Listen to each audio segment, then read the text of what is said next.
Welcome to the Instant Gaming News channel. We're going to be checking out all the highlights from this week's gaming news and the top 10 reveals from this year's E3. Game Pass Ultimate. Now, currently there are millions of users that benefit from the Game Pass service on Xbox. Basically, you pay a monthly fee to get access to a game library that's constantly updated of both AAA and indie titles, and sometimes brand new releases, with games like Forza Horizon 4, Crackdown 3, they was on Game Pass on day one. Now, Game Pass Ultimate has been unveiled, which combines together the service of games with gold, Game Pass, and a new service which is Game Pass for PC. Once you pay for this service, you get access to all three, and the Game Pass for PC is currently a new thing. It contains new games which are not available on console, which is a fantastic option for people that don't play on console that only have PC. Now, the game service itself is $14.99, and one of my favourite all-time games is coming to Game Pass on day one when it releases on console, and that is Microsoft Flight Simulator. I love that game so much and I cannot wait for it. Watch Dogs Legion. Now, the concept of this game is so intriguing. The game doesn't actually contain a main character, which is really strange. Everyone usually gets to know one character of the game and to know their story. But in Watch Dogs Legion, they've mixed it up and gives you the option to pick your own protagonist. And to do so, you simply walk around the world and you look at a character, and with one button you take over that character, whether it's a banker, a builder, or a little old lady out doing a shopping. The game is actually set in the near future, based in London. There's little drones flying around attacking people, and you kind of have to pick a character for the right task. So if you're about to get attacked by a drone, you need to look for someone that's going to be able to take over that drone and that's got experience in hacking, attacking, and that kind of thing, which the idea is actually pretty cool. But while the player can pick from a mass of characters, as soon as that one character does die, they're gone forever. Watch Dogs Legion is set to be released on March the 6th, 2020. Dying Light 2. Now, Dying Light 2 revived the combination of intense combat and first-person parkour in a zombie survival that made the first game such a huge hit. Now, this time around, the developers are focused on creating a setting that reacts in significant ways to the choices that the player makes. Now, the character in this game is called Aiden, and the entire region of the open world becomes accessible based on the player's decisions. Now, the designers claim that in any given playthrough, the player is only ever going to see around 50% of the game, which makes it sound huge. And Dying Light 2 is set to be released in spring 2020. Microsoft xCloud. Now, this new service is going to be rivaling Google Stadia, and it's going to be interesting to see which route people decide to take. Now, the console streaming service basically allows Xbox consoles to be used as a personal cloud server that ultimately gives every Xbox owner remote play to all the titles that they own to play on the smartphone or tablet. Now, this service is also going to be free for everybody, and the only thing that I'm guessing people are going to need is a Games with Gold membership, which, let's be honest, most people already have. Now, the preview for the streaming service is going to be available on an unspecified date in October this year, with the first ever public test trial of xCloud, and it'll lay down the foundation for Microsoft's finalised version of cloud gaming. Marvel's Avengers. Now, when the Marvel game was revealed on stage, it came along with, let's say, mixed feelings. Now, after Marvel's Spider-Man, which was the first Marvel comic-based game in God knows how long, the graphics for this endeavour seem to be a bit hit and miss with people. But the strong narrative and the story-driven RPG can make up for visuals in this early stage of the game.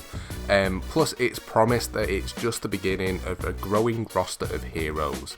Over the next multiple years, lots of new content is going to be added to the game, with new characters and new settings, and the developers have said there is plenty more to come. Now, the game is set to be released May 15th, 2020.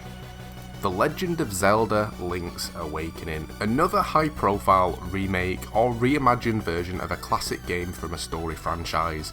Link's Awakening looks and it feels excellent. Now it features adorable new character designs, freshly recorded music and the addition of a dungeon creator. Now Link's Awakening takes the solid foundation of an old school fast-paced top-down gameplay and elevates it to a completely new level. Now Link's journey to escape the island looks like it's going to be more than enough to keep Zelda fans happy until new information comes out on Breath of the Wild 2. Now the game is set for release September 20th later this year. Cyberpunk 2077. Keanu Reeves, otherwise known as John Wick, walked on stage at E3 for Cyberpunk and the crowd exploded. Cyberpunk's hype has been off the charts for years now, and for a really good reason. CD Projekt Red's first major RPG title since the conclusion of the Witcher franchise. Cyberpunk is being developed with immersive scope character customization, branching storylines, and not to mention heaps of grungy neon-lit style. Now, Keanu Reeves plays a main part in the game, and he is set to have the second most amount of dialogue in the game apart from the main playable protagonist. Now, the game is set to be released April 16th, 2020. Star Wars Jedi Fallen Order. Now, game director Stig Asmussen of Respawn Entertainment, when he came on stage, he used some lofty comparisons to describe the gameplay and level design of the next AAA Star Wars title. According to Asmussen, the games that most informed the development of Fallen Order was games such as Metroid, The Legend of Zelda the Wind Waker, Dark Souls and Bloodborne. Now, dropping the names of some of the greatest action-adventure games ever released is a little bit risky, and it remains to be seen if the game can live up to the hype. But early hands-on gameplay at E3 did confirm the studio is definitely onto something, and it's got really good potential, and the game is due out later this year on November 15th. Minecraft Dungeons. Now, Minecraft Dungeons is the blocky Diablo tribute we never knew that we needed. Now, Minecraft Dungeons is actually Mojang's first new game out in 10 years. The game is perfectly Minecraft, but as far away from the original game as you could possibly imagine.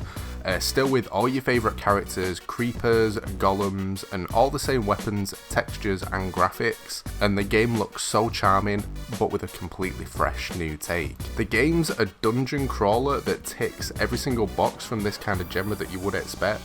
It looks great, it plays well, and it seems like it's going to be really fun to play with families, as it's a 4-player co-op which you can either play solo, 4-player online, or 4-player split screen, and the game is coming to Nintendo Switch, PS4, PC, as well as Xbox, and it's going to be free day one on Xbox Game Pass.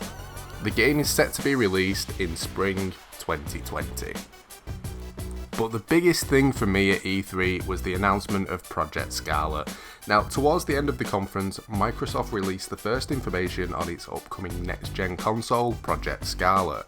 Now, the console is set to be 4 times as powerful as the current top-tier hardware, the Xbox One X. Now, aside from the specs such as 8K resolution, 120 frames per second and ray tracing support, Microsoft also announced a new game, which will be released alongside the new Xbox, which was of course Halo Infinite. Now, the trailer for the game made it look so beautiful, and I can't wait to see actual gameplay on next-gen consoles, but to be honest, I think we are quite a while away. Now, the console is set to be released in the holiday season of 2020, which isn't too far away, and I would expect to see more from the console at next year's E3 with hopefully some awesome gameplay. But that's pretty much it for this week, guys. I hope you've enjoyed the video. If you have, a like would be awesome. Don't forget to subscribe as well if you are new to the channel, and make sure you hit that notification bell so you don't miss any future videos. But thanks for watching, guys, and I'll catch you next time.